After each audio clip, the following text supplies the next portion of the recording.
Welcome to our channel. இந்த video மூலமாக again நம்ம எல்லோரும் கனெக்ட் ஆகிருக்கோம். எனக்கு அதை நினச்சா ரொம்ப ஹாப்பியாக இருக்குதுங்க. உங்களுக்கும் ஹாப்பியாக இருக்கும்னு நம்புகிறேன். இந்த வீடியோவில் நான் உங்களுக்கு என்ன ஷோ பண்ணியிருக்கேன்னு பார்த்தீங்கன்னா, ஆடி மாதத்தோட முதல் வெள்ளிக்கிழமை எனக்கு எப்படி போச்சுன்றதை நான் உங்களுக்கு விலாகாக ஷூட் பண்ணியிருக்கேன். வாங்க பார்க்கலாம். பொதுவாக ஆடி மாதம்னாலே அது அம்மனுக்கு உகந்த மாதம் தான். இந்த இயர் ஆடி பார்த்திங்கன்னா வெள்ளிக்கிழமை அன்னைக்கே பிறந்திருக்கு. அது பார்த்திங்கன்னா இன்னும் கொஞ்சம் ஸ்பெஷலாக இருக்குது. இன்றைக்கி ஃபஸ்ட்டு நான் ஒரு ஸ்வீட்டோடு தான் ஸ்டார்ட் பண்ணியிருந்தேன். ஏன்னா நெய்வேத்தியம் பால் பாயசம் பண்ணலான்னு சொல்லி தான் பிளான் பண்ணியிருந்தேன். பொங்கல் நம்ம அடுத்தடுத்து வர்ற வீக்ஸில் பிளான் பண்ணிக்கலாம். ஏன்னா இன்றைக்கி நான் பூஜையே பார்த்திங்கன்னா ஈவினிங் தான் பண்ணியிருந்தேன். மார்னிங் என்னால் பண்ண முடியல. பாப்பாவை வச்சுட்டு எனக்கு அந்த டைம் கொஞ்சம் கன்வீனியண்ட்டாக இல்லை. அதனால தான் நான் ஈவினிங் பூஜை பண்ணிடலான்னு தான் இப்படி பிளான் பண்ணிட்டேன். அதுக்கு நான் மார்னிங்கே பார்த்திங்கன்னா ஜவ்வரிசி எல்லாமே ஊற வச்சுட்டேன். ஃபஸ்ட்டு நான் ஜவ்வரிசி தான் வேக போட்டிருந்தேன். நான் ஜவ்வரிசி குக்கர்லலாம் வேக வைக்க மாட்டேன். ஏன்னா அது ரொம்ப குழஞ்சிரும். நான் இந்த மாதிரி பாத்திரத்தில் தான் வேக வச்சுருந்தேன்.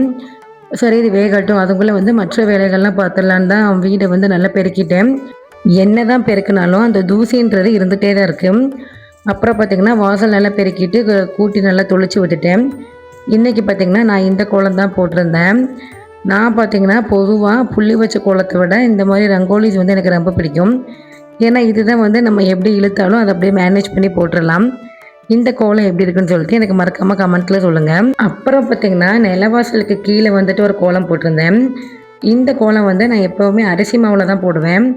ஏன்னா அரிசி மாவில் கோலம் போட்டால் தான் அது மகாலட்சுமி கடாட்சமாக இருக்குன்ட்டு தான் நான் எப்போவுமே அந்த ஸ்டெப்ஸு அதுக்கப்புறம் நிலவாசலுக்கு கீழே உள்ள ஏரியாஸில் மோஸ்ட்லி அரிசி மாவில் தான் கோலம் போடுவேன். அப்புறம் பார்த்திங்கன்னா உருளியில் பூவெல்லாம் போட்டாச்சு.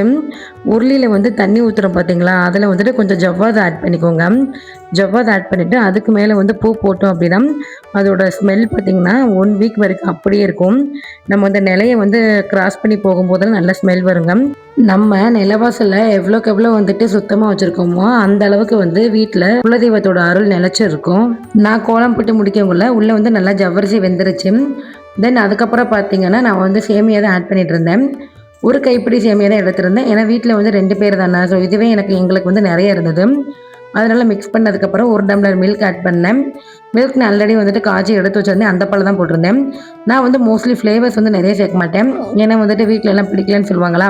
அதனால ஜஸ்ட் ஒரு ஏலக்காய் மட்டும் தான் போட்டிருந்தேன். அதை ஏலக்காய் போட்டுட்டு கொதி வந்ததுக்கப்புறம் அந்த ஏலக்காவை நான் எடுத்துருவேன். அதுக்கப்புறம் பார்த்திங்கன்னா டேஸ்ட்டுக்கு ஏற்ற சுகரும் போட்டுக்கோங்க. நல்லா கொதி வரட்டும். இப்போ பார்த்திங்கன்னா நான் ஃப்ரை பண்ணுறதுக்கு நான் ஆல்மண்டும் தேங்காய் மட்டும் தான் கட் பண்ணி போட்டிருந்தேன். ஏன்னா கேஷ்யூஸும் அதுக்கப்புறம் கிஸ்மிஸ் என்கிட்ட இல்லை. நான் பார்த்திங்கன்னா என்கிட்ட இருக்கிறத வச்சு குக்கிங் அட்ஜஸ்ட் பண்ணிப்பேன். நான் பாயாசம் பண்ணும்போது என்னோடய மைண்டில் ஒரு விஷயம் மட்டும் ஓடிட்டே இருந்தது. டேஸ்ட் பண்ணக்கூடாது, டேஸ்ட் பண்ணிடவே கூடாது அப்படின்ற ஒரே ஒரு விஷயந்தான்.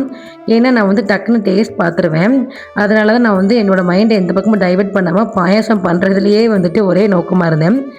என்ன மாதிரி நீங்களும் இருந்தீங்க அப்படின்னா மறக்காமல் எனக்கு கமெண்ட்டில் சொல்லுங்கள். நெய்வேத்தியம் பண்ணி முடிச்சதுக்கப்புறம் பார்த்திங்கன்னா பூ தான் கட்டிகிட்டு இருந்தேன். நான் இன்றைக்கி முல்லைப்பூ தான் வாங்கியிருந்தேன். எப்போவுமே கடவுளுக்கு நம்ம பூ போடும்போது அந்த பூ நல்லா ஸ்மெல் இருக்கிற பூ தான் போடணும். ஸ்மெல் இல்லாத பூ போடக்கூடாது. இப்போ நான் உங்களுக்கு ஒரு ட்ரிக் சொல்கிறேன்.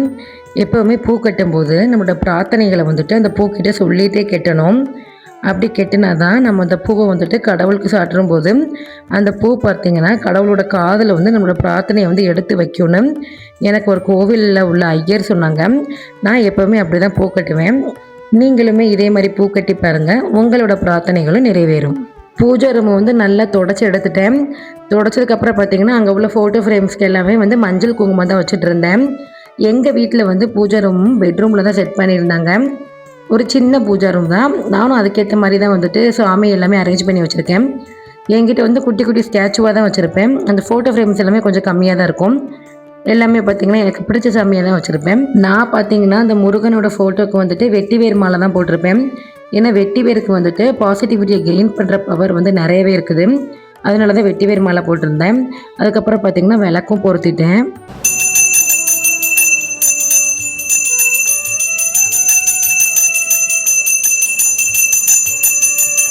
தீபாராதனை காட்டி நல்லபடியாக சாமியை கும்பிட்டுட்டேன். விளக்கு ஏற்றினதுக்கப்புறம் தான் பூஜை ரூமுக்கே ஒரு உயிர் வந்த மாதிரி இருக்குது. எனக்கு பார்த்திங்கன்னா என்னோடய பூஜை ரூம் ரொம்ப பிடிக்கும். ரொம்ப சிம்பிளாக தான் நான் பூஜை பண்ணுவேன். இன்றைக்கி பண்ணுற மாதிரி தான் நான் எவ்ரி வீக்குமே பண்ணுவேன். ஒரு சில பேர் சொல்லுவாங்க வீட்டில் இந்த மாதிரி குட்டி குட்டி ஸ்டாச்சுஸ் எல்லாம் வைக்கக்கூடாதுன்னு. But statues வைக்கலாங்க. ஆனால் ரொம்ப பெரிய ஸ்டாச்சூஸ் தான் வைக்கக்கூடாது. நம்ம வந்து உள்ளங்கை அளவு இருக்கிற எல்லா ஸ்டாச்சூஸுமே வைக்கலாம். அந்த அனுமன், அப்புறம் பைரவர் இந்த மாதிரி ஸ்டாச்சூஸ்லாம் வீட்டில் வைக்கக்கூடாது. மற்றபடி வந்துட்டு உங்களுக்கு பிடிச்ச சாமி எல்லாமே வந்து ஸ்டாச்சுவாக வைக்கலாம், ஃபோட்டோ ஃப்ரேமாக வைக்கலாம். இந்த மாதிரி சிம்பிளாக தான் நான் என்னோடய வீட்டில் வந்து பூஜை பண்ணுவேன். இந்த வீடியோ உங்களுக்கு பிடிச்சிருந்துச்சு அப்படின்னா மறக்காமல் என்னோடய சேனலை சப்ஸ்கிரைப் பண்ணிக்கோங்க. அடுத்த ஒரு சூப்பரான வீடியோவில் உங்களை நான் மீட் பண்ண வர்றேன்.